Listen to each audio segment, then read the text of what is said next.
The world's technology runs on semiconductors. Almost anything electronic, from laptops and phones to cars and washing machines, is now exclusively run by these tiny, overpowered wafers, which makes the world very, very nervous when its supply of semiconductors seems to be in danger. While the United States leads the board in semiconductor production, only 12% of the manufacturing actually takes place within the country.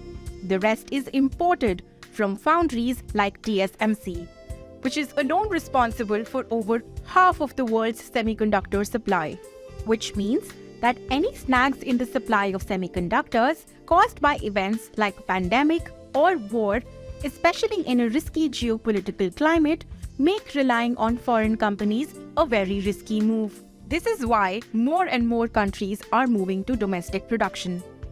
Even in India, the government has approved a 76,000 crore rupee scheme for semiconductor production. And so far, it looks promising. Domestic and international brands are now setting up chip manufacturing plants across the country. The Tata Group has also expressed interest in manufacturing semiconductors. Since India is currently importing these chips, it seems like good business sense to focus entirely on domestic manufacturing. But is it? Truthfully, this investment might not show the returns we're looking for. There are two key challenges to producing semiconductors domestically. First off, semiconductor manufacturing requires raw materials, uninterrupted electricity, and massive quantities of ultra-pure water. That is, water as close to pure H2O as possible. Given the acute power crises and droughts across large parts of the country, justifying resources for these manufacturing plants will pose a huge problem. Here, water will be the biggest concern. For example, in 2021, TSMC needed roughly 1.28 lakh crore liters of water to produce 12-inch semiconductor wafers.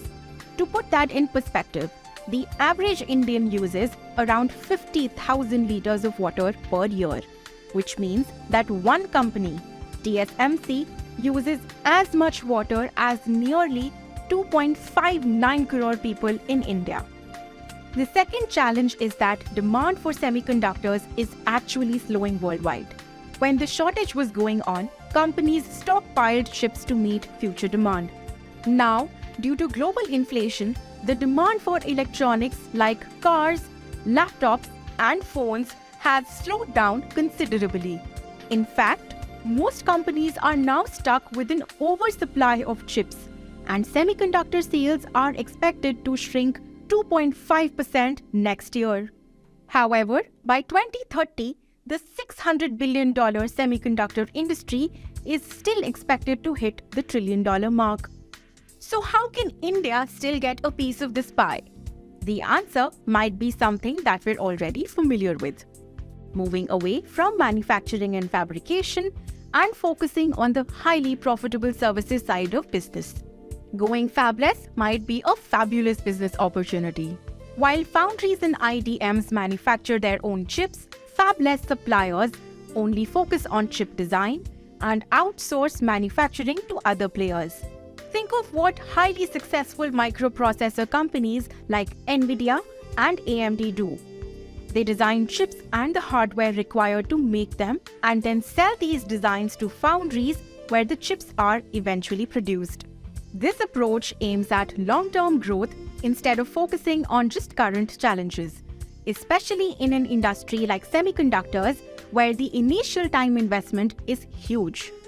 And since other countries are focused on manufacturing and fabrication at the moment, the services side becomes even more profitable. Focusing here means that both capital investments and socio-environmental impact is far lower. Instead, investments can directly be poured into building talent and attacking tech service as a vertical. After all, around 40% of high-skilled semiconductor workers in the US were born abroad, with India being the most common place of origin.